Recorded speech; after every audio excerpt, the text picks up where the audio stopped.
العلم أشراف مطلوب وطالبه لله أكرام من يمشي على قدم. العلم نور مبين يستضيء به أهل السعادات والجهال في الظلم. بسم الله الرحمن الرحيم. الحمد لله رب العالمين والصلاة والسلام على أشرف الأنبياء والمرسلين أما بعد. So last week we started Kitab al-Zakah, and just to have a quick recap.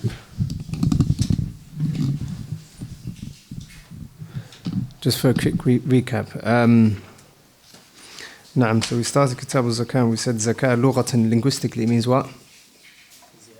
الزيادة والنماء والطهارة. صح؟ طيب. شرعا, the terminology of the ulama, what does zakah mean? نصيب مقدر شرعا is a specific threshold or a portion. في مال معين, with regards to a specific type of mal, that has been legislated, meaning there's evidence for.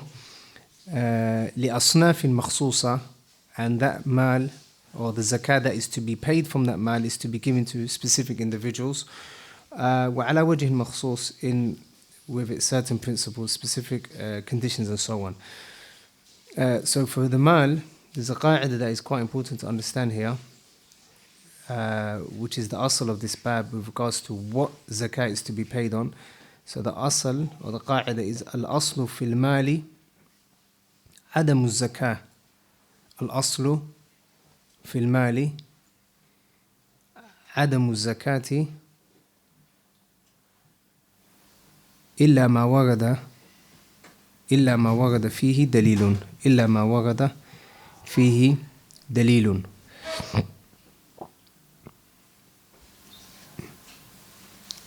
And the meaning of this qa'idah, والأصل في المال عدم الزكاة إلا ما ورد فيه دليل, the meaning of this is that there is no zakah upon any wealth unless there is specific evidence from the Quran and the Sunnah. So for example, from the wealth that there's zakah on is gold and silver. We have evidence for gold and silver. From the wealth is bahimatul an'am, whether it's cattle, sheep, camels, and there's evidence for this. Likewise, crops and fruits and so on, al-hubub al-thimar, grains and crops and so on, there's also evidence for this. Ar-rikaz, which we're going to see today inshallah, there's evidence for this. Anything else that doesn't have a specific dalil that is thabit, authentic, then there is no zakah. Then we talked about the hukum of zakah, and we said that it is fardu ayn, and we said that if a person refuses to pay the zakah, what is the ruling on the person that pays tarikul zakah?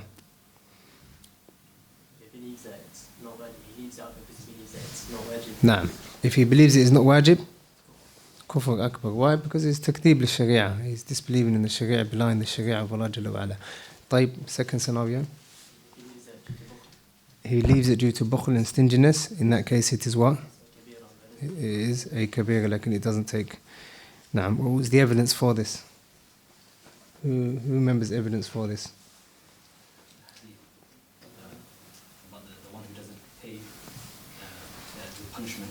At the end of the hadith, Prophet says the hellfire. Naam. So the hadith of Abu Hurairah radiallahu anhu, where the Prophet ﷺ mentioned the punishment for the one that doesn't pay the zakah. Not only that, like towards the end of the hadith, so the Prophet mentioned ﷺ the punishment for the one that doesn't pay the zakah. Then towards the end of the hadith, the Prophet says, for yura sabil, then he is to be shown his sabil, imma ila jannah wa imma ila nar. Then the Shaykh went into the conditions, from the conditions as hurriya, freedom, person's free, Islam, also milkun nisab, that the person holds the threshold. So from there we see that if a person doesn't own a specific amount which is considered as a threshold, then there's no zakah on that wealth. And every mal has its own threshold. Gold, fitta, ibil, camels and cattle and sheep. Every mal has its own nisab. واستقراره, and the establishment of the wealth. And then we mentioned two things with regards to استقرار المال. تمام الملك, meaning the person has complete ownership. He can use it how he pleases. He must have it in his possession and he has complete ownership of it. But this includes, مثلا, a person can have wealth in another country. Someone has it for him, but it's his wealth. He has access to it anytime he wants, then that is wajib. طيب. مضي الحول, and then the next condition was مضي الحول, and the year, or an annual year, or using the Hijri calendar passing by. So for the wealth to be wajib, the second condition or the third condition is that it has to be what? He has to have had it for a year. Meaning if he has it Muharram this year, he gets hold of it Muharram this year, the 1st of Muharram this year, the next year when the 1st of Muharram comes, that is when it becomes wajib. Lakin he excluded some wealth, some types of wealth that are not included. What are they? The condition is that he has to have, or the person has to have that wealth for what? For how long, Mansoor? For 1 year. Ahsant. طيب. Is that with all types of wealth? No. طيب. What does this exclude? Al-Mu'ashar. What is the Mu'ashar? نعم. حبوب and thimar, crops and grain and so on. That there's no hawl. وآتوا حقه يوم حصادي. وآتوا حقه يوم حصادي. That's the hawl, or that's the time that they pay the zakah for that. What else? What the livestock gives birth to. Naam, what the livestock gives birth to. So let's say, for example, a person has ibil. Who can give me an example, rather? So we have Ibil, for example, if I give you an example, camels, the nisab is 5. If you have 5, you pay 1 sheep. If you have 10, 2 sheep. 15, 3 sheep. And if you have 20, you pay 4 sheep. Meaning for every 5, 1 sheep. Use that as an example. So we initially had 5 sheep. Initially I have 5 camels. Or 5 camels. And over the next year, it gives birth to 5 more camels. 5 more. By the time the same date arrives, we need to pay 2 sheep because we had 10 camels. Jade. Hassan. So for example, let's say you have 5 ibil to start off with. Or let's say you have 10 ibil to start off with. 10 ibil at the beginning of Muharram, when you have this, if next Muharram comes and you still got the same 10, you pay what? 2 sheep. However, when next Muharram comes, you find that you have 15 sheep, 15 camels. 5 have given birth or more have given birth. So you end up with 15 the next year Muharram. How many did you pay? 3. طيب. Why can't we say, but these 5, technically the hawl hasn't gone, the year, we haven't had it for a year. So why are we paying zakah? Because the original livestock is the one that we're going to look at the nisab for. And in one of the qawa'id, we're going to look at a tabi'. طيب. Then the Shaykh excluded that. Naam. What else? What else did he exclude? So mu'asharat and sa'ima. Nata'ij sa'ima. Ahsant. Ribh tijara. Give me an example. So a person he starts his zakat, the nisab was £500. So he starts his nisab off with, he starts his business off with 500. طيب. And then he gets that in like Muharram, for example, and then he invests that over the year. He invests in that 500 for a year. Then by the next Muharram, it doubles to 1,000. Excellent. Next Muharram, it doubles to 1,000. Or he had 5,000 and it doubles to 10,000. Which amount do we pay zakah on? The 5,000 or the 10,000? The 10,000. Although this extra 5,000, the year has not passed by. However, it goes back to the asl, or the annual figure, or the annual counting period goes back to the original 5,000. طيب. Then the Shaykh said رحمه فإن حولهما حول أصلهما إن كان نصابا. فإن حولهما, the whole of all of these is the whole of the asl of it. The whole of all of these, whether it's nataj, sa'ima, tijara, whatever you profit and so on. Then actually عفوا ولو لم, before that ولو لم يبلغ نصابا. What does this mean? ولو لم يبلغ نصابا, it means, let's say for example, the amount that you have profited, it may not reach a nisab. In of itself, it may not reach the nisab. But that's not what is taken into consideration. What is taken into consideration is the nisab, or the starting point for the asl. For example, let's say the nisab is 1,500. Let's say the nisab, or the threshold for paying zakah, is £1,500. You have a business that is, you start your annual business off with £5,000. So you obviously have to pay zakah on it, right? So your zakah, your annual hawl starts this year, Muharram this year. However, come Muharram next year, you end up with 6,000. What did you start off with? 5,000. Now you have 6,000. طيب. What did we say the nisab was? 1,500. طيب. We had 5,000. We've only added how much? 1,000. 1,000, is it the nisab? طيب. It doesn't matter. That's what he means by وَلَوْ لَمْ يَبْلُغْ نِصَابًا. Even if the Prophet doesn't in of itself reach the nisab, that's nothing to do with us. What matters to us is the asl, the wealth, the original wealth, does it reach a nisab or not? Is that understood what he means by وَلَوْ لَمْ يَبْلُغْ نِصَابًا? Then he says فَإِنَّ حَوْلَهُمَا, for verily the whole of this wealth that has come about during the annual year, the annual hawl, أَصْلِهِمَا إِن كَانَ نِصَابًا. Why? Because the asl, the nisab that we look at, the threshold at the time we look at, is the time of the original money amount. So we had مثلا 5,000 this year Muharram. By the time next Muharram comes, we end up with how much? 10,000. The fact that we haven't had this 5,000 for the whole year, we're not going to look at that. We're going to look at the original 5,000. Is that understood? طيب. وإلا فمن كماله. وإلا فمن كماله. Otherwise, we look at when it what? When the kamal started, when it reached the threshold. And this is pretty simple. Means, for example, let's say you had 4 ibil. 4 camels. How much zakah is payable? 0, because the threshold for ibil camels is what? 5. So you had 4. This Muharram.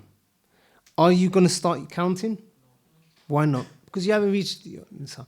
طيب. Let's say 2 months' time, I end up with another camel. How many have I ended up with? 5. That is when I start what? My hawl. أي فمن كماله أي من كمال نصابه. من كماله أي من كمال نصابه. طيب. Another mas'ala that can come about is, and I think we discussed it last week, is the ratib, or the monthly wages that a person may get. A person gets paid monthly, or let's say you rent out a property, or you rent out a car, and you end up with, let's say, 2,000 every month. 2,000 every month. Or let's say your salary is 2,000 every month. 2,000 is way over the what? The zakah. How do we pay zakah with that? Technically, it may be impossible to know when the hawl is done. 2 ways. Have you understood the question first and foremost? Let's say, for example, now you earn 2,000 every month. طيب. At the end of the year, that is what? How much? 24. طيب. But this 2,000 that you earn in the first month, when the third month comes, you may not have all of it. Or let's say you have all of it. When Muharram comes the next year, let's use the calendar, the Gregorian calendar. Like with all zakah and wealth and everything, we use the Hijri calendar. Like to make it easy for you. Let's say August now. You end up with the monthly salary for August. £2,000 in your account. Next August, if you still have this 2,000 that you earned from August last year, you have to pay what? Zakah. But then you earn another 2,000 in when? September. When August next year comes, is zakah payable upon this 2,000 that you earned in September? Like why? Nah, the year has come. So there's two ways, Mansour. Father, as you said. So either at the end of every month, you just pay zakah. At the end of every month?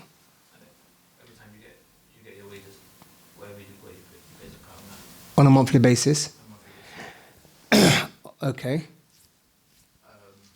Or you start from the beginning of the month, and then whatever you've got at the end, by next year, you just pay it together. The first method you mentioned, some ulama may say, I haven't come across that, maybe, but like in the two ways that the ulama mentioned, the second way is the one you mentioned. Like in the first way, let's say you earn 2,000 today, this month. You hold on to it, or you don't have to hold on to it. That's obviously, if you spend it, then obviously there's no zakah. Let's say you still hold on to it, you have that 2,000, and you haven't spent it. Then you put it somewhere, and you know what wealth it was, how much it was, and the envelope that you earn in August.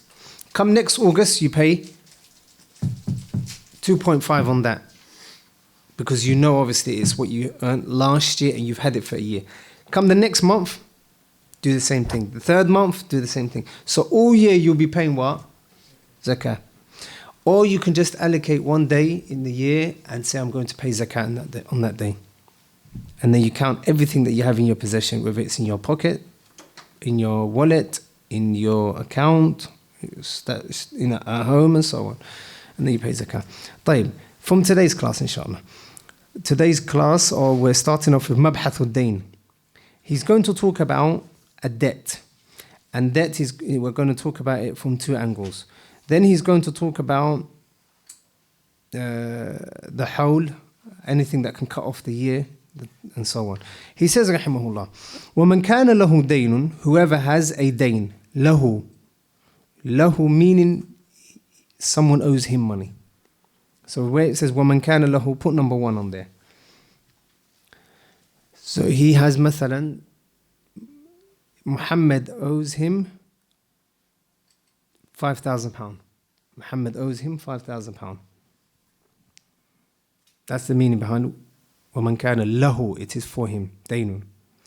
أو حق, or a right, يعني wealth. من صداق أو غيره, من صداق يعني مهر and so on. أو غيره, or other than that, مثلا wealth that has been stolen from you, taken from you, and so on. على مليء أو غيره. على مليء, I want you to write the definition of مليء and غير مليء. مليء, write the definition. المليء هو القادر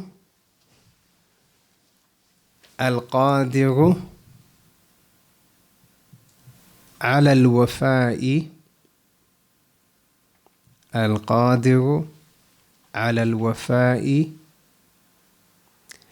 غير الجاحد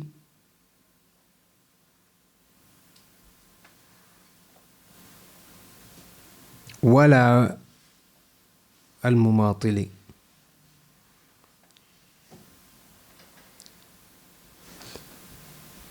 غير الجاحد ولا مماطل، أو المماطل، أو غير جاحد ولا مماطل.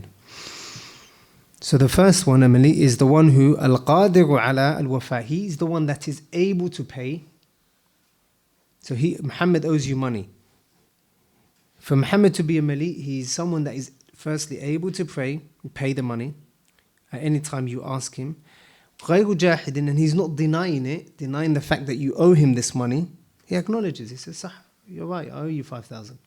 وَلَا مُمَاطِلٍ, and he's not a person who keeps delaying the paying of the wealth, of the zakah.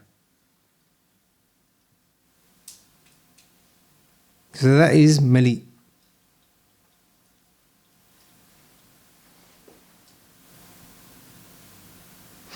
وَغَيْرُ الْمَلِي, the one that is other than that, is the opposite to that. He is a غير الملي is the one a المعسر أو الجاحد أو المماطل. المعسر الجاحد أو المماطل. المعسر أو الجاحد أو المماطل. And he is the one that is not able to pay mu'sar, or he denies that he even owes you this money, or he acknowledges it but he keeps delaying it. طيب. أدى زكاته إذا قبضه لما مضى. That is the first surah. He pays the zakah that this person owes him if he is given and paid the wealth whenever he is given it. Surah al-Mas'ala. Okay. Let's say Muhammad owes me £5,000. Muhammad acknowledges that he owes me this £5,000. And any time I ask him, Muhammad is able to give it back to me. The Shaykh is saying, you have to pay zakah, adda zakatahu. That's number one. إذا قبضه, lakin when you actually get hold of it. Lima mada. So firstly, there is zakah on it. The wealth that he owes you that you haven't got now, there is zakah on it. Understood? طيب. How do I do zakah? He says, إذا قبضه, if he gets onto it, holds on to that, if he's given that wealth, lima mada, he pays the zakah. So let's say Muhammad owed me this £5,000 for 2 years. He gives it to me after 2 years, and I now have it in my possession. How many years do I pay this zakah for? 2 years. That is the meaning behind adda zakatahu. First you have to pay the zakah. Lima or إذا قبضه, the minute that you get hold of it. Is that understood? That's obviously if a full year has gone past, the second year, the third year, the fourth year. That's the first surah. Another surah that comes under this, another scenario is, again, Muhammad, Ali this time owes me £5,000. Like Ali says to me, I can't pay it at the moment. So I can't get hold of it. Even if I ask Ali 10 times, he's not able to give me this £5,000 back. £5,000 back. Is that understood? Or Ali says to me, Ya akhi, I'm going to give it to you next week, the week after, next month, the year after, and so on. He's a mumatil, he delays it. That scenario, again the Shaykh says, Adda zakatahu, I pay the zakah for this if I hold on to it. As soon as I get hold of it, I pay the zakah for it when I get hold of it. And I pay it for every year that he's had it. Meaning if he's had it for 10 years and I get hold of it, how much am I going to pay? For 10 years. Is that understood? So the khulasa of this part is that all of the duyun, all of the debts, and all of the rights that you owe someone, obviously the wealth rights, meher and so on, there is zakah that is wajib upon it, mutlaqan. Just like that. The fact that that person owes you a debt, that in of itself means it is mutlaq that you have to pay. Whether the person is able to pay or not able to pay. Whether they delay, whether they don't delay. The only thing is, you don't have to pay whilst they have it. The minute they give it back to you, then you pay for every year that has passed. That is the first scenario. On a £5,000, for example, you have it 2 years, as soon as you get hold of it, you pay zakah on it. So do you pay from 5,000, take that away, pay 2.5%. Ahsant. So the question that Abdurrahman has is, so we said he owes me how much? £5,000. Sah? طيب. And I've said that for every year, I need to pay zakah when he gives it back to me. Sah? Okay. Abdurrahman asked a very good question, which is, okay, so let's say 2 years. Okay? If he gives it back to me after 2 years, how many years of zakah do I need to pay? 2. The first year, I have to pay zakah from £5,000 because that's how much it was. But Abdurrahman is saying the second year, what amount are you paying the zakah from? That's what you mean, sah? Because if we say you pay it from 5,000, then that is going to be a certain amount that you pay. 125. But if we say no, you minus the 125 that you paid last year, you're going to pay it from what? £4,875. Sah? So what are you going to pay zakah on? That goes back to a mas'ala that is going to come to us, which is the mal, is it the zakah, the obligation, is it connected to the mal itself or dhimma, or the dhimma? Is it connected to the dhimma, and the conscience, the responsibility of the person? Because there's a difference in the two. If we say it is connected to the mal, then that means that mal, you have to pay it. If we say it is connected to the dhimma, and it's not actually connected to the mal, it's connected to responsibility for me, then you're going to obviously do naqsi of it every year, due to deficiency. Is that understood? طيب. Inshallah, when we get to it, we'll see. So that is the first mas'ala. Is that understood? طيب. So ad-duyun are of two types. Dain that you owe someone, and dain that someone owes you, and dain that you owe someone. This first mas'ala is of the first one. Dain, maybe I should have mentioned this in the beginning, is of two types. Sometimes you are owed money, daynun lak, like the examples that I just mentioned, 5,000. Ahyanan, sometimes daynun alayk, sometimes there's debt that is upon you. The first scenario that we've just studied now is the debt that is upon you, that you owe, that someone owes you. Someone owes you 5,000, 10,000, whatever it might be. Is that surah understood? طيب.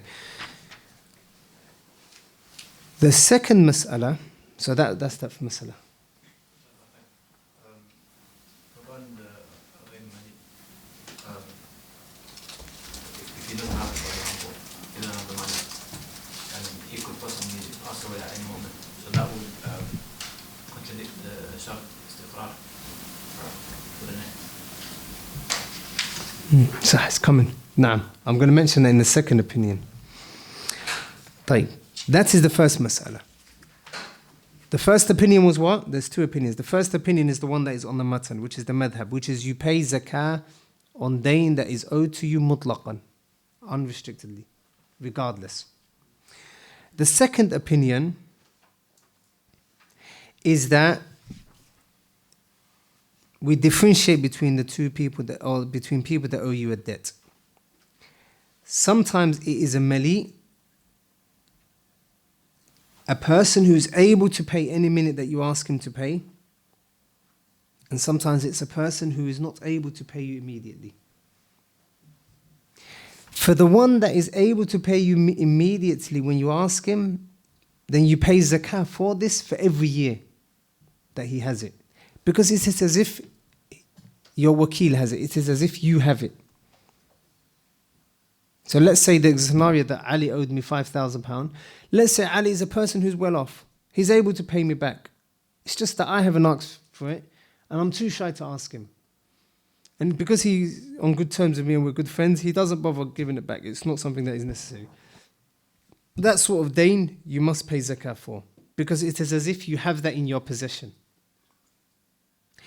The second type of dain is Muhammad. Muhammad is not able to pay that £5,000. He's a mu'sir. Or he keeps delaying it and says, like, next year, next week, next month, and so on. And that opinion, and that for that one, you only have to pay the zakah the year that you get it. When you get it, you only pay 1 year.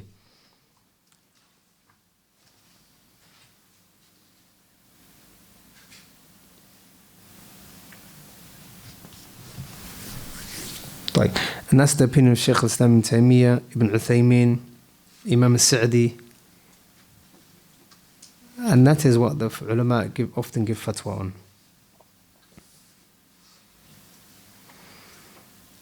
And the reason why they say this, because this has been narrated from some companions like Uthman radiallahu anhu, Jabir radiallahu anhu, Abdillah ibn Umar radiallahu anhum, and Aisha radiallahu anha. And Aisha radiallahu anha said, "Laysa fi dayni zakah." Imam al-Bani rahimahullah said that it is Hassan in his book Irwa al-Qalil.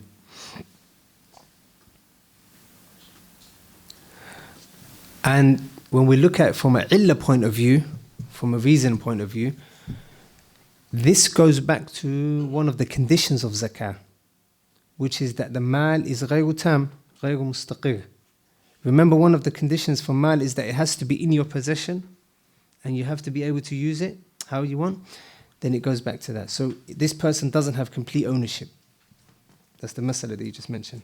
This person doesn't have complete ownership. Wallahu a'lam, that is a strong opinion. طيب, that is the first scenario. The second scenario, ولا زكاة في مال من عليه دين ينقص النصاب. The second scenario is someone that owes you, someone that you owe money to. Now you owe money to him. And this can only be 2 points, 2 scenarios. Alif, ba. The first scenario, the Shaykh doesn't mention because it's quite clear, which is you owe someone a debt, but if you pay that debt, your mal is not going to decrease to the extent that zakah is not wajib upon you. You're still going to have wealth that you pay zakah on.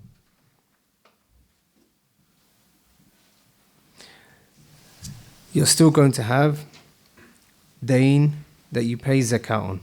For example, let's say you have £10,000 and you owe Muhammad £5,000. How much are you going to be left with if you pay the debt? £5,000.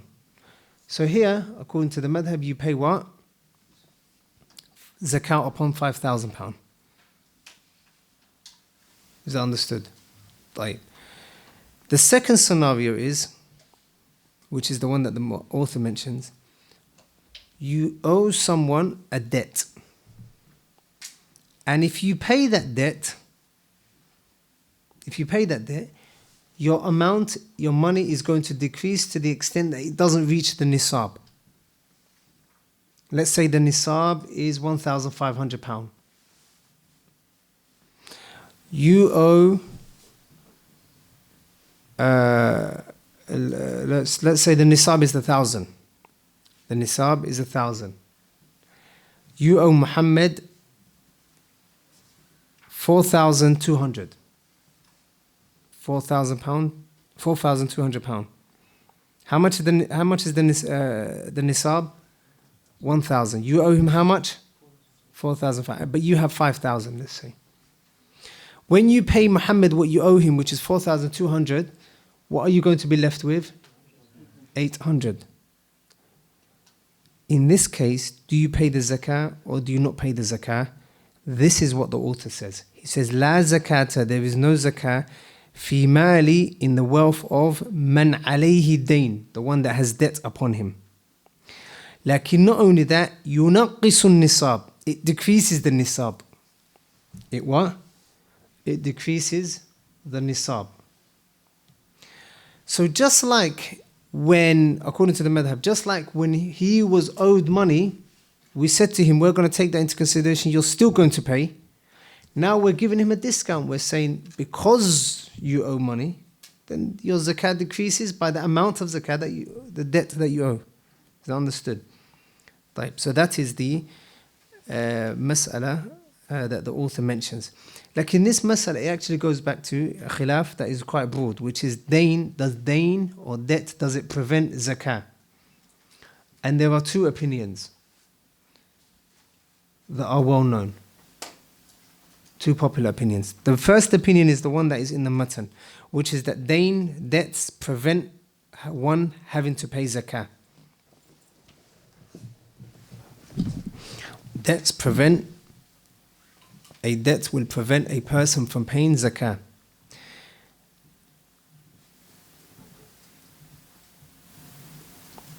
And the evidence for this that they use is the statement of Uthman radiallahu anhu, where he said, هَذَا شَهْرُ زَكَاتِكُمْ. This is the month that you pay your zakah. فَمَنْ كَانَ عَلَيْهِ دَيْنٌ فَلْيُؤَدِّي دَيْنَهُ. Whoever owes debts, whoever owes a debt, let him pay his debt. حَتَّى تُحَصَّلَ أَمْوَالُكُمْ فَتُؤَدُّونَ مِنْهَا الزَّكَاةِ. So that you have your wealth and then you pay zakah on it. And in another narration, فَمَنْ كَانَ عَلَيْهِ دَيْنٌ فَلْيَقْضِي وَزَكُّوا بَقِيَّةَ أَمْوَالِكُمْ. Whoever has wealth, whoever has dain upon him, فَلْيَقْضِي, let him pay that zakah. وَزَكُّوا بَقِيَّةَ أَمْوَالِكُمْ, and pay zakah on the rest of your wealth.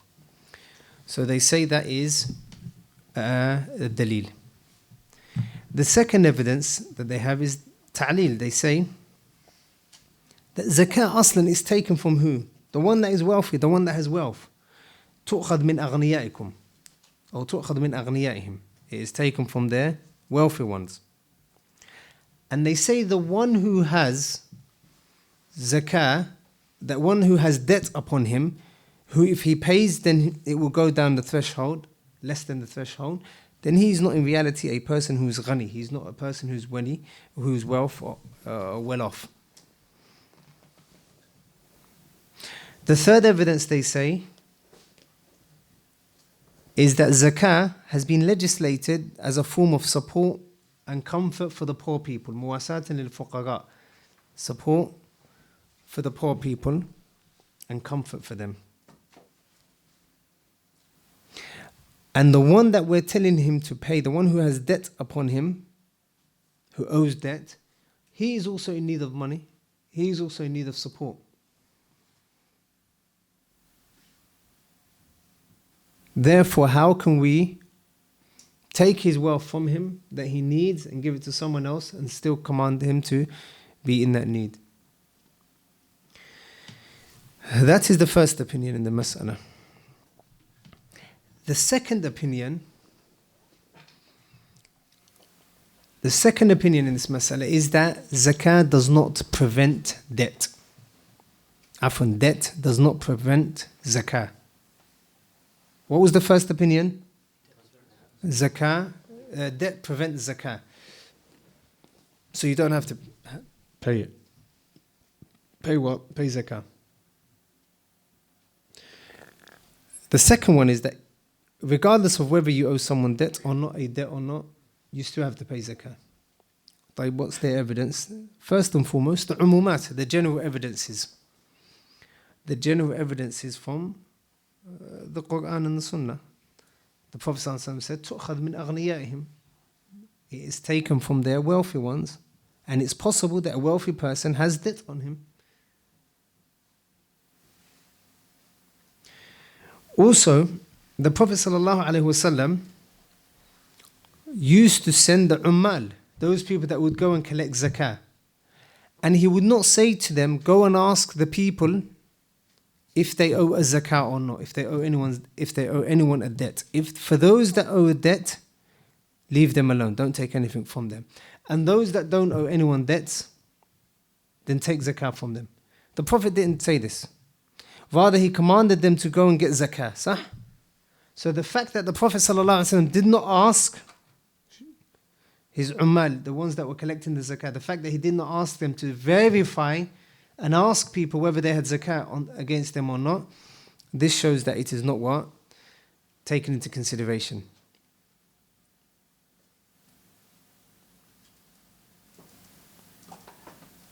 Right. So these are the two opinions in the mas'ala. What do you think? Al-awwal, that you don't have to pay zakah? No. So Shaykh Muhammad says that obviously you wouldn't need to pay zakah because this wealth that you have, you owe someone else, so it's like that you don't have it. What else? If you're going to drop below than yourself after you pay the debt, then you should, obviously, because you're going to be a person in need, so that timing is fine. No, so you're saying that as long as your nisab, the second scenario, which is the one that the author mentions, as long as your nisab is going to drop, then you don't have to pay zakah because you're going to be in need. طيب. Look at the evidences that they both used.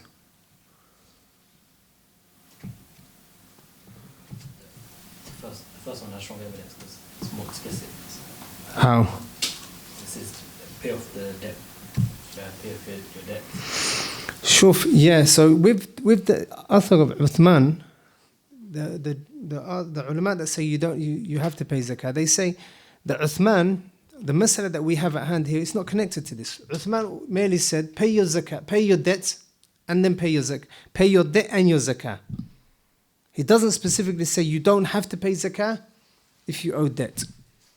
And we're not talking about that. We're not talking about that masala, he says. All it means is pay the zakah, that you pay the debts and pay your wealth. Pay your zakah. So ala kullin, that is the khilaf in the mas'ala. And obviously that khilaf is only if a person doesn't do it intentionally, meaning intentionally doesn't pay the debt in order to not pay the zakah. That's not included aslan. Could you say that it depends on the person? So if he has a debt, and the person that he has a debt on wants it right away, and if he was to give it now right away, it's going to go below. It's not, the person that he's given it to is not considered. It is only looked at from his point of view. طيب. Then the Shaykh says رحمه الله ولو كان المال ظاهرا ولو كان المال ظاهرا. So the complete sentence is ولا زكاة في مال, there's no zakah في مال in the wealth of the one عليه دين, that he owes a debt, ينقص النصاب, that the nisab will go down by paying that zakah. ولو كان المال ظاهرا. What do you notice from here? Anything from the matan? ولو is what? حرف خلاف. So it shows that there's khilaf. طيب. There's two things. مال ظاهر ومال باطن.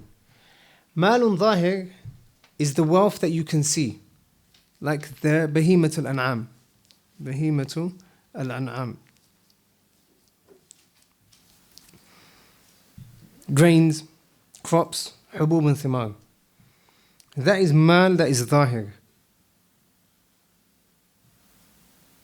Meaning the fuqara can see it, it's something that you can see. Then there is mal that is batin, wealth that is kind of hidden.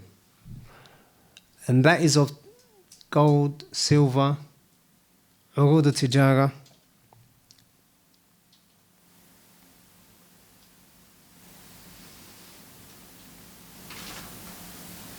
So the Shaykh is saying, rahimahullah,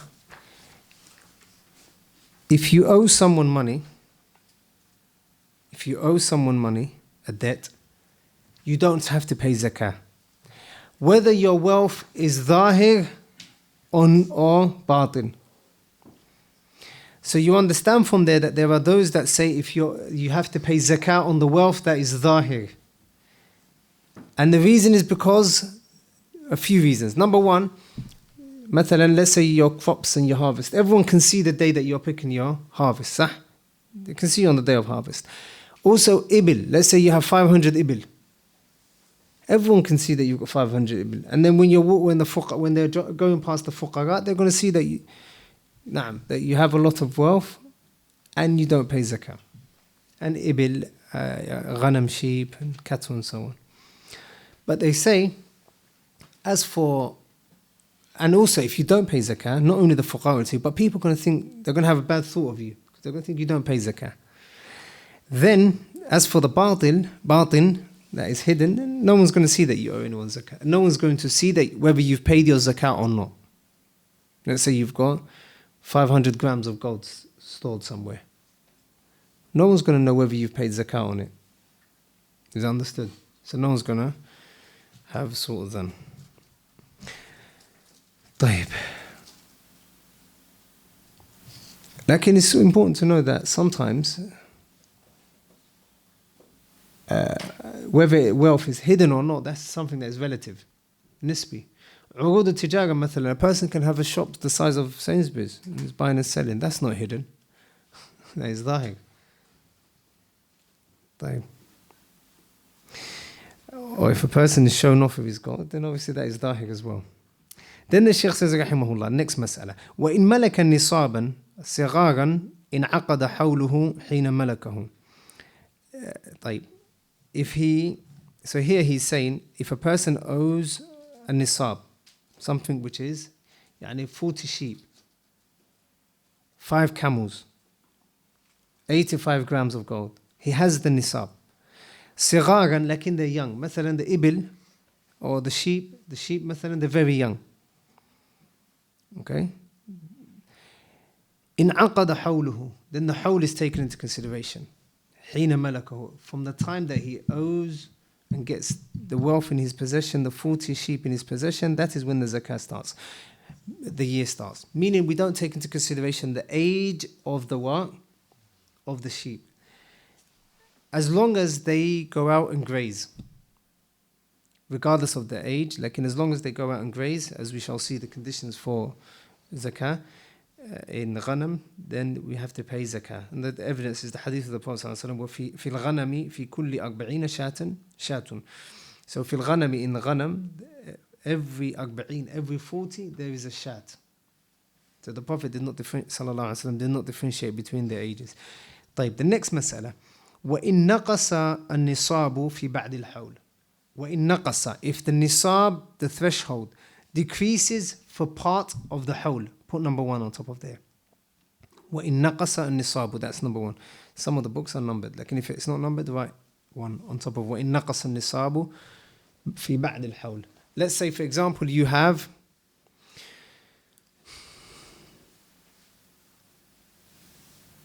5 camels. 1 dies. Let's say you have 5 camels at the beginning of the year. 1 dies after 6 months. How many do you have? 4. انقطع الحول. The year ends. Why? No. Let's say on the 8th month, so on the 6th month, one of them died, صح? On the 8th month, another one gives birth. Start a new hawl. That's what it means when وَإِن نَقَصَ النِّصَابُ, if the nisab decreases في بعد الحول, even if it's for 1 month or 2 months, then it comes back up again. We start a new term. أو باعه, or he sells it. أو باعه, so this is the second scenario. أو أبدله, or he sells it, باعه, that's number 2. أو أبدله, or he swaps it. بغير جنسه, he swaps it with something that is not from its type. So let's say, for example, he has 5 ibil. That is clearly zakah, صح? طيب. He gets rid of 2, he goes and buys with 2 of those ibil, he goes and buys 20 sheep.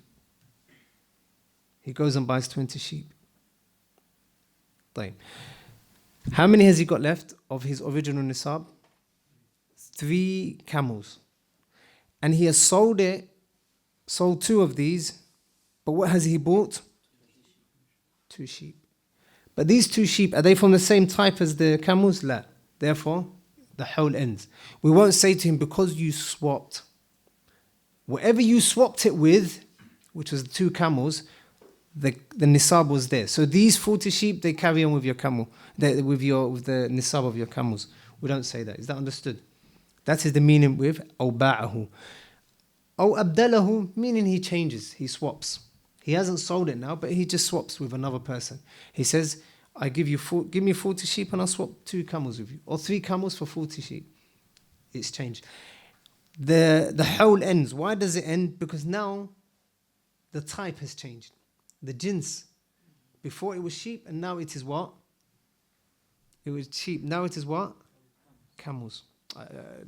Before it was camels, now it is sheep that he has. طيب. بغير جنسه لا فرارا من الزكاة. لكن that is only if he's not doing so to run away from zakah. Let's say مثلا he has 5 sheep. عفوا, he has مثلا 5 camels. And he knows he has to pay zakah next month. He's on 11 months. Next month he has to pay zakah. So he goes to one of his friends who's a farmer who has sheep. And he says, I'm going to give you 2 camels. I'm going to buy 20 sheep from you. Or I'm going to exchange it. Sorry. But hold on to it for me. Give it to me in 2 months' time. Or he says, hold on to it. But when I want it and I call for it, you need to give it back to me. So he gets rid of 2. He ends up with 3 camels. Right. What do we do here? What is wajib upon him? Huh? He still has to give 1 sheep. It is as if he has 5. Why? لأنه فرغ منه. And that is called عومل بنقيض قصده. A lot of masail are like this. There's a قاعدة. عوقب أو يعامل بنقيض قصده. That is actually a قاعدة. يعامل بنقيض قصده. He is dealt with according to his sole intention, his bad intention.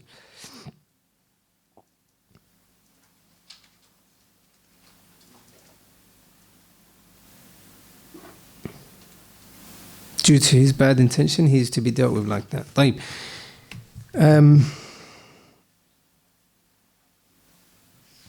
So that is a punishment to him. مثلا, for example, and that is another قاعدة which is connected. من استعجل شيئا قبل أوانه عوقب بالحرمانه is close to that as well. Someone who rushes something before its correct time, then he is punished with being deprived from it. For example, let's say a person is due to inherit a millionaire, and this millionaire is taken ages to die. He goes and kills him. What happens when he kills him? He's going to inherit him. But because he kills him, he is to be punished and he doesn't get the inheritance. Because he killed him. طيب عُمِلَ بنقيض قصده. طيب, that is the meaning behind. نعم. So وإن نقص كذا وكذا انقطع الحول. That is the جواب شرط.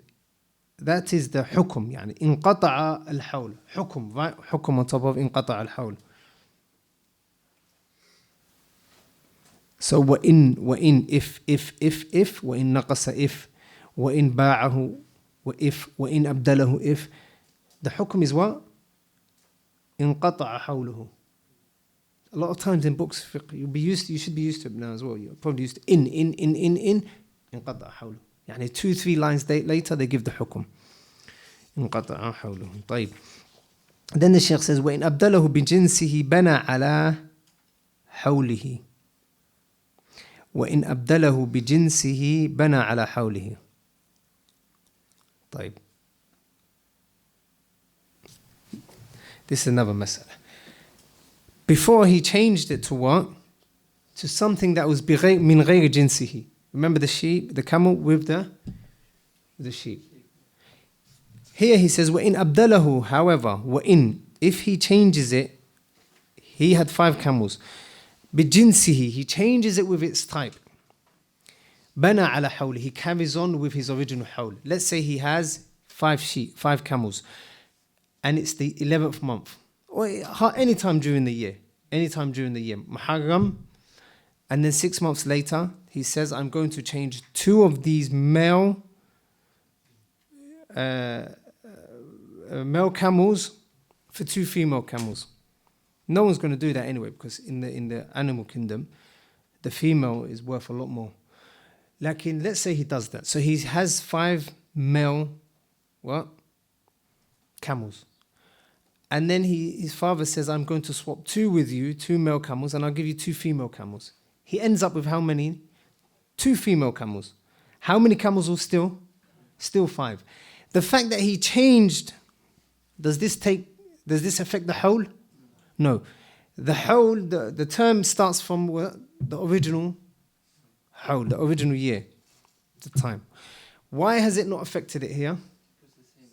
Because it is the same kind. Because it is the same kind. طيب. Then the Shaykh says, rahimahullah, وَتَجِبُ الزَّكَاةُ, and zakah is wajib, فِي عَيْنِ الْمَالِ, in the mal itself. وَلَهَا, and it has تَعَلُّقٌ, an obligation and a connection بِالذِّمَّة, upon the person's conscience, upon the person. طيب. وَتَجِبُ, zakah is wajib upon the mal. Surah al-Mas'ala. Let's say now I have 40 sheep. 40 sheep. That is the nisab. What do I have to pay for 40 sheep? 1. طيب. Let's say I have to pay 1. وَتَجِبُ فِي عَيْنِ الْمَالِ, when I go to my farm and I see my 40 sheep, I have to get 1 out. I can get 1 out. That is the meaning behind the zakah is connected to the actual mal. I have to actually get 1 out. So how much am I going to end up with? 39, because I've given 1 out in zakah. وَلَهَا, and it has a connection to the dhimma, to the conscience of the person, the responsibility of the person. It has a connection to it. Meaning what? I can say, I want to keep my 40 as they are. I'm going to buy another one, because I want to keep these 40. I'm used to them. They graze together and so on and so forth. I'm going to keep them. But I'm going to what? Buy another sheep and pay that as zakah. Is that not permissible? Bala, that's permissible. So it wasn't connected to only the mal, there's also a portion of it that is connected to me as a responsibility. طيب. نعم. وقل رب زدني علما